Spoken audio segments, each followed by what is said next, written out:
오늘 우리에게 주시는 하나님 말씀은 창세기 12장 1절에서 9절 말씀입니다. 창세기 12장 1절에서 9절 말씀 한 절씩 교독을 하시겠습니다. 여호와께서 아브라함에게 이르시되 너는 너의 고향과 친척과 아버지의 집을 떠나 내가 네게 보여줄 땅으로 가라. 내가 너로 그 민족을 이루고 내게 복을 주어 내 이름을 창대하게 하리니 너는 복이 될지라. 너를 축복하는 자에게는 내가 복을 내리고 너를 저주하는 자에게는 내가 저주하리니 땅의 모든 족속이 너로 말미암아 복을 얻을 것이라 하신지라.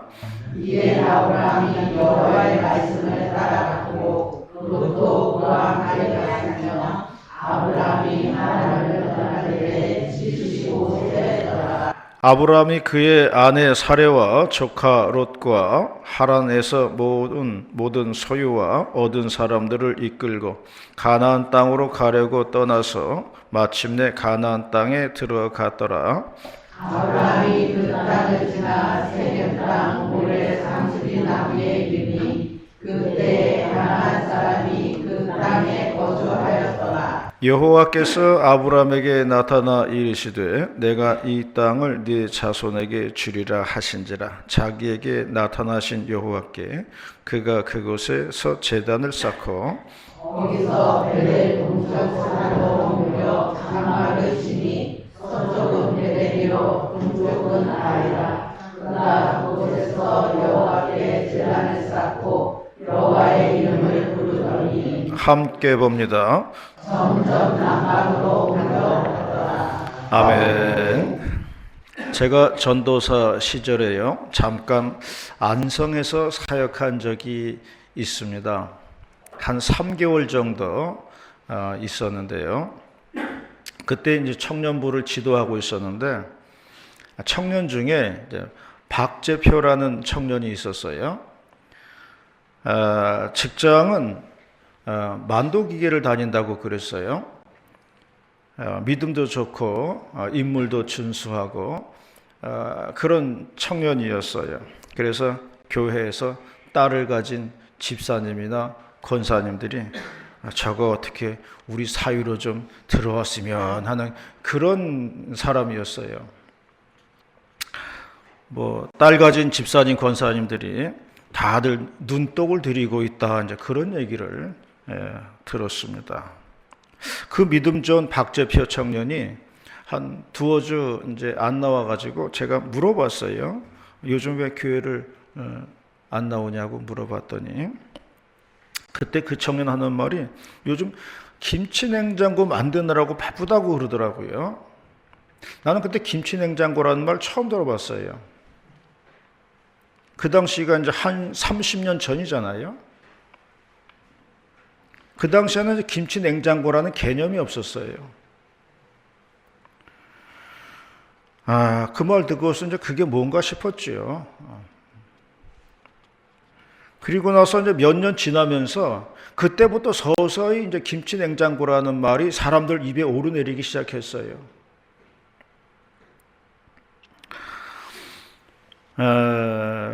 근데 그때 김치 냉장고 나왔을 때에 야 진짜 저거 팔릴까 싶더라고요. 왜냐하면 이미 집집마다 냉장고 큰 게 다들 있어가지고요. 거기다가 또 김치 냉장고를 들여놓는다는 게 이게 좀 안 맞는 것 같더라고요. 공간이 너무 많이 차지하니까요. 그런데 이제 그 김치 냉장고 지금 우리 집에도 있어요. 우리 집에 있을 정도면은 대한민국 모든 집에 다 있는 거예요. 김치 냉장고가 처음 나왔을 때요, 판매가 문제였습니다. 사람들이 다 모르잖아요, 뭔지. 처음 나온 거니까 판매가 문제였어요. 그래서 강남의 주부들에게 홍보하기를 무상으로 1년 써보라고 줬어요. 1년 써보고 좋으면은 절반 가격에 사라 그랬어요. 그리고 안 좋으면은 회수해 가겠다 그랬어요. 그래서 강남의 주부들이 만덕이게 김치냉장고 집마다 다 들여놨어요. 1년 써보니까 좋잖아요. 그러니까 다 절반 가게 다 샀어요. 강남 주부들이 다 구입을 했다는 소문이 도니까 이번에는 강북의 주부들이 구입하기 시작했습니다. 강북의 주부들이 구입을 하니까 이번엔 김포 주민들이 구입하기 시작했습니다. 그래야 전국적으로 퍼져나간 거예요. 그 냉장고가 우리 집에까지 흘러 들어오게 되었다 하는 것입니다. 요즘은 공간을 줄이기 위해서요, 냉동실, 냉장실 있는 냉장고 아래 칸에 김치 냉장고 칸이 따로 있더라고요. 그래서 냉동실, 냉장실, 그리고 김치 냉장고 일체형으로 이렇게 만들어서 공간을 많이 줄였어요. 그렇게 판매하는 것을 볼 수가 있었습니다. 오늘 본문의 말씀은요, 믿음의 조상 아브라함에 대한 말씀이에요. 아브라함은 어떻게 믿음의 조상이 되었는가? 오늘 2월달 마지막 주일에 주시는 하나님 말씀 듣도록 하겠습니다. 첫 번째로 말씀하는 것은 과거로부터 떠났다는 것입니다. 1절 말씀입니다. 1절 말씀 시작. 여호와께서 아브라함에게 이르시되 너는 너의 고향과 친척과 아버지의 집을 떠나 내가 네게 보여줄 땅으로 가라. 아브라함의 고향은 갈대아 우르 땅입니다. 거기서 났어요. 갈대아 우르는 지금의 이라크 남부 지역이라고 그래요. 그곳에서는 달신을 섬기기로 유명했었고 각종 우상 물건을 제작하는 것으로 유명했다고 합니다. 그래서 하나님께서는요, 아브라함에게 이러한 우상 숭배 지역에서 떠나라는 것이었어요. 비록 아브라함이 태어나고 자란 동네이지만은 새로운 역사를 시작하는 데 있어서는, 새로운 역사를 열어가는 데 있어서는 떠나는 결단이 필요하다는 것을 말씀해 주고 있는 겁니다. 과거와의 단절이 새로운 시작을 의미한다는 거예요. 서울대학교에서 의술을 펼치던 정현채 교수는요, 방광암이라는 진단을 받고 2년 일찍 은퇴를 했습니다. 의사로 있었기 때문에 많은 사람들의 죽음을 목격을 하였어요. 그리고 죽음에 대해서 연구를 하여 많은 이들에게 긍정적인 영향을 끼치고 있습니다. 그분의 이론은 이거예요. 우리가 죽으면요, 삶의 자리가 옮겨진다는 겁니다. 소멸되어 없어지는 게 아니라 그 삶의 자리가 옮겨간다는 거예요. 이 세계에서 저 세계로 옮겨간다는 건데요. 예를 들어서 바닷가에 배 한 척이 있다고 생각을 해보세요. 배 한 척이 멀리 떠나가면요, 수평성적으로 떠나가면은 배가 점점점 작게 보이고 나중에는 안 보이잖아요. 이쪽에서는 안 보이지만은, 그러나 저쪽에서는요, 배가 지금 들어오고 있는 거예요. 배가 지금 서서히 들어오고 있는 거예요. 저쪽 세계에서는요. 그러므로 없어지는 게 아니라는 거죠. 이쪽에서는 소멸되었지만은 저쪽에선 새로운 시작이라는 거예요. 그런 이론을 이야기하고 있는 겁니다.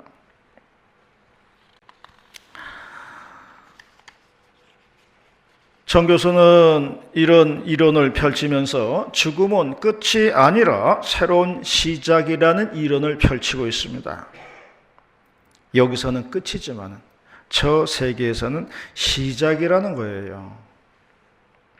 중요한 것은 하나의 세계로부터의 단절은 새로운 세계로의 시작이라는 겁니다. 그러므로 단절은 끝이 아니라 새로운 시작을 알리는 종소리와 같다 하는 것을 말해주고 있습니다. 간혹 얘기를 들어보면요, 이제 과거의 연인을 잊지 못해하는 사람들이 있다는 거예요. 제가 이제 서울에서 부교육자를 할 때에 이제 들은 이야기로는 남자와 여자가 젊은 시절에 애인으로 사귀다가 각각 이제 따로따로 결혼을 해서 가정을 꾸렸는데, 그러면 이제 잊어야 되는데 이 여자분이 옛날의 추억에서 헤어나오질 못하는 거예요. 그러면서 아직도 남자가 자신을 그리워할 것이라고 생각을 하고 있다는 겁니다. 그래서 제가 이제 그런 얘기 했어요. 꿈을 깨라고 그랬어요. 꿈을 깨야 된다고 그랬어요. 꿈에서 벗어나지 못하는 사람들이 의외로 많이 있어요. 다 꿈이고 착각입니다. 벗어나야 돼요. 떠나야 됩니다. 거기서. 어느 목사님이요, 신학교 시절에 같은 학교 여학생을 사모했어요. 그 당시 그 여학생 너무나 아름다웠다는 겁니다. 그 여학생이 그 있는 자리에서는 빛이 비추었다 그래요. 그렇게 흠모하다가 다들 이제 살기도 바쁘고 하니, 일도 있고 하니 각각 이제 가정을 꾸리고서요, 몇십 년 만에 동창회에서 만나게 됐어요. 저 앞에서 그 여학생 들어오는데 어디서 도라무통 하나 들어오는 줄 알았다고 그래요.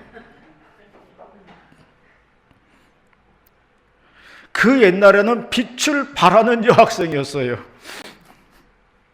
그런데 만나서 앉아서 얘기를 해보니 내가 지금 도랑무통하고 앉아서 얘기를 하나, 그런 생각이 들더라는 거예요. 꿈이 산산이 깨지는 순간이었다는 거죠. 꿈이 깨지는 게 아니라 그게 정상이에요. 그게 현실입니다. 사람은 이렇게 과거의 단절이 어려운 거예요. 그러나 중요한 것은 단절이 돼야 새로운 시작이 된다는 것을 잊지 마시기를 바랍니다. 외동딸을 둔 목사님이 있어요. 그러니 얼마나 예뻤겠어요. 외동딸이 이제 반주도 하고 그랬다 그래요. 딸이 시집을 갈 때는요, 아빠가 한번 울어야 돼요. 그리고 아들이 군대 갈 때는 엄마가 한번 울어야 됩니다. 그래야 끝이 납니다. 그래서 저는 가끔 그런 생각해요. 딸 없는 게 그나마 다행이다, 그런 생각 들 때가 있어요. 그 딸 시집 보낼 때 어떻게 내가 견딜지 모르겠더라고요.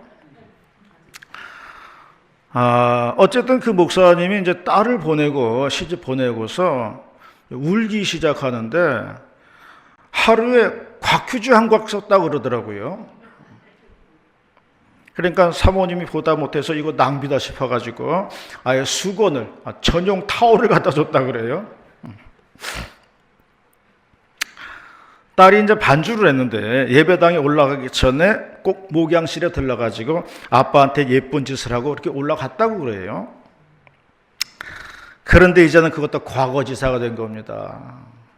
시계를 보면서 이 시간에는 딸이 올라와가지고 예쁜 짓하고 올라갈 시간인데 그래도 아무 소식이 없어요. 너무 허전한 거죠. 그러나 역시 세월이 약인지라 세월이 흘러가니까 지금은 그 목사님이나 그 딸이나 건강하게 잘들 잘 살고 있습니다. 아브라함이 믿음의 조상이 되기 위해서는 과거로부터 떠남이 있었다는 것입니다. 그러므로 우리의 지나간 과거를 흐르는 저 강물에, 한강물에 흘려보내시기를 바랍니다. 나쁜 기억도 보내세요. 그리고 좋은 기억도 보내야 됩니다. 좋은 기억 끌어안고 있다고 좋은 거 아니에요. 나쁜 기억도 보내고 좋은 기억도 보내세요. 붙들고 있는 건 좋지 않습니다. 그래서 고린도후서 5장 17절은 말씀했습니다. 이전 것은 지나갔으니 보라 새 것이 되었도다 말씀하고 있습니다.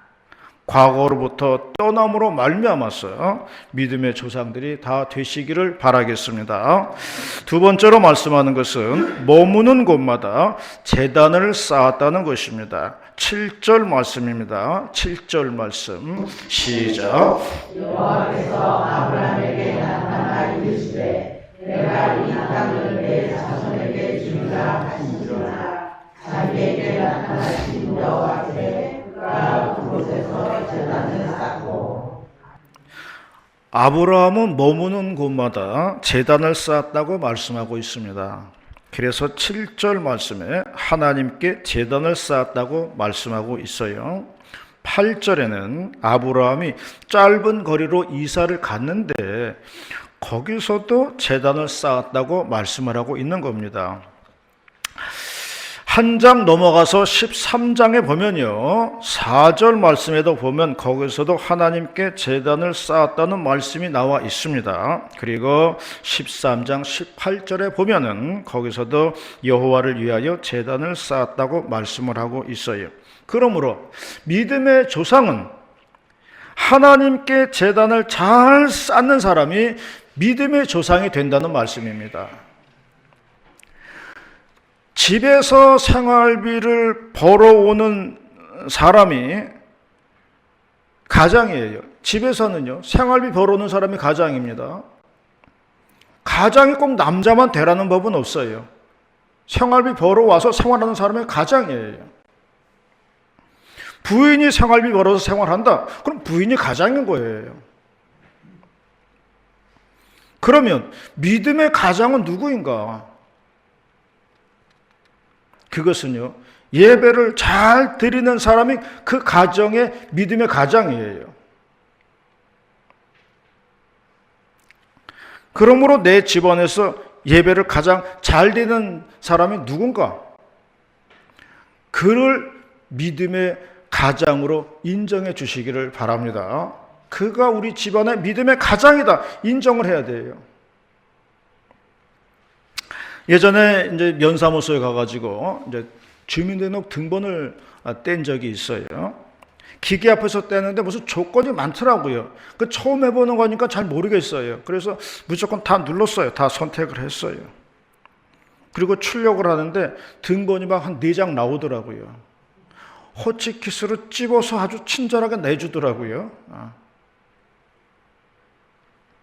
보니까 근데 태어난 고향에서부터 시작해가지고 현재 사는 집 주소까지 쫙 나오더라고요. 한 20번 이사 다녔더라고요. 그거 보니까요, 추억이 떠오르더라고요. 추억이 떠올라요. 그 시절 그 추억이 생각이 나더라고요. 고향 땅에서부터 현재 이르기까지 다 읽어보니까 다 그 시절 그 추억이 있고요. 참 이사도 많이 다녔구나 하는 그런 생각을 했어요. 아브라함도요, 이사 많이 다녔습니다.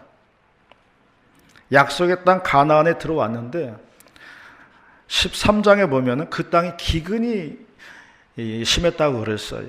그러니까 애국으로 이사를 갔어요. 기근이 있다고 약속의 땅을 벗어나니까 부인을 빼앗기는 수모를 겪게 돼요. 그러나 하나님의 도우심으로 부인을 다시 찾게 되고 다시 돌아오게 되는데 그 과정 속에서도 아브라함은 예배 드리는 것을 빼먹지 않더라는 거예요. 하나님께서 부인을 빼앗은 애굽 왕 바로를 혼내주었다고 하는데 아마 그것도 하나님께 예배 잘 드리니까 하나님이 그렇게 해주셨다고 생각이 돼요. 어쨌든 믿음의 조상은 예배 드리는 사람이다. 이것을 잊지 마시기를 바랍니다. 오늘 오 권사님 기도했는데 오 권사님 옛날에 한 이야기가 이제 생각이 나더라고요. 젊은 시절에 이제 교회 다닌다고 아버지한테 그렇게 핍박을 당했다고 그러더라고요. 매도 맞기도 하고 아버지가 성경책도 막 찍고 막 그렇게 핍박 속에서 이제 청년 시절에 교회 다녔다고 그러더라고요. 그러다가 이제 아버지가 돌아가시게 되었다는 거예요. 이제는 교회 나간다고 핍박할 사람도 없습니다. 그러면 평화로다 평화로다 노래 부르면서 교회 나가야 되잖아요. 근데 그때부터 교회 안 나갔다 그러더라고요. 그러므로 사람은요, 핍박이 있다고 교회를 안 나가는 게 아닙니다. 평화롭다고 해서 교회 잘 나가는 게 아니더라고요. 여기 계신 분들 얘기 다 들어보면요, 처음 예수님 믿고 교회 다닐 때 엄청 핍박이 많았다는 거예요. 그런데 그런 핍박 속에서도 다 믿음 생활 지키고 신앙생활 한 거예요. 그러므로 믿음의 1세대가 힘든 겁니다. 믿음의 1세대는 힘든 거예요, 원래가. 믿음의 1세대는요, 이런저런 핍박을 이겨내고 신앙생활을 하게 되어 있어요. 그래서 처음 믿는 사람들이 어려운 겁니다. 서울에서 부교육자를 할 때요, 새신자가 한 명 등록을 했어요. 남편은 세탁소를 운영하는데 부인이 혼자 나와서 이제 교회 등록을 한 거예요. 그런데 한 당은 안 나오는 것이었습니다. 그래서 세탁소로 신방을 갔죠. 좀 교회를 어떻게 못 나오시냐고 갔더니 그 젊은 여자분이 그런 말을 하더라고요. 자신이 교회 등록을 했다고 하니까 시어머니께서 그러더라는 겁니다. 우리는 대대로 불교 집안이다. 한 집안에 두 신을 섬길 수 없다. 두 신이 싸움 나면은 우리 집도 난장판 된다. 그랬다는 거예요. 그래서 가정의 평화를 위해서 교회 나가는 것을 중지했습니다. 그런 얘기를 하더라고요. 가정의 평화를 위해서 그랬다는데 시어머니랑 싸우고 나오십시오. 그렇게 말할 수도 없더라고요. 조용히 교회 와서 기도하는 수밖에 없더라고요. 이런 거예요. 믿음의 1세대가 이런 겁니다. 믿음의 1세대는 이렇게 힘든 거예요. 아브라함은 믿음의 1세대입니다. 얼마나 힘들었을까요? 그 마음이 이해가 갑니다. 그러나 그런 어려움, 이런 어려움 다 이기고 승리했을 때 믿음의 조상이 되었다는 것입니다. 믿음의 조상은 원래 힘든 겁니다. 그러나 복의 근원이 된다는 것을 잊지 마시기를 바랍니다. 내 집안에 복의 근원이 된다는 거예요. 우리 모두 믿음을 지켜서 내 집안에 복의 근원이 다 되시기를 바라겠습니다. 마지막 세 번째로는 열국의 아버지가 되었다는 것입니다. 5절 말씀입니다. 5절 말씀 시작. 아브라함이 그의 아내 사레와 조카 롯과 하란에서 모든 소유와 얻은 사람들을 이끌고 가나안 땅으로 가려고 떠나서 자신의 가나안 땅에 들어갔더라. 본문에서는 아브라함이 아니라 아브람으로 되어 있습니다. 아브람의 뜻은 존귀한 아버지라는 뜻인데요, 한 집안의 아버지를 뜻하는 거예요. 그래서 5절에는 그 집안 사람들이 나오고 있죠. 아내 사레, 조카 롯, 하란에서 모은 소유와 사람들입니다. 그 집안 사람들이에요. 그 집안의 아버지라는 거예요. 어른이라는 거죠. 그게 아브람입니다. 그런데 창세기 17장에 가면 아브라함의 이름이 바뀝니다. 하나님께서 말씀하시기를 이제는 아브라함이라고 하지 말고 아브라함이라고 하라는 것이에요. 아브라함의 이름의 뜻은 열국의 아버지라는 뜻입니다. 많은 민족의 아버지라는 뜻이에요. 그러므로 이제부터는 너는 한 집안의 아버지가 아니라 많은 민족의 아버지가 될 것이다. 그런 말씀을 하고 있는 겁니다. 놀라운 축복이죠. 한 가족의 아버지도 위대하지만 열국의 아버지로 높여주신다는 겁니다. 아무것도 없는 나그네 인생길이었지만은 하나님만 믿고 제단을 쌓았어요. 그랬더니 열국의 아버지가 되는 축복을 받게 되었다는 것입니다. 우리들도요, 아무것도 없이 살아온 사람들입니다. 세상에 의지할 것이 없는 사람들이었어요. 그렇기 때문에 하나님만 더 의지했는지도 모르겠어요. 만약에 우리에게 세상 의지할 것이 많고 자랑할 것이 많았으면은 하나님을 덜 믿었을 수도 있어요. 근데 뭐 의지할 것도 없으니까, 자랑할 것도 없으니까 그냥 하나님만 믿고 살아온 거예요. 근데 그것이 신의 한 수더라는 거예요. 그게 신의 한 수였어요.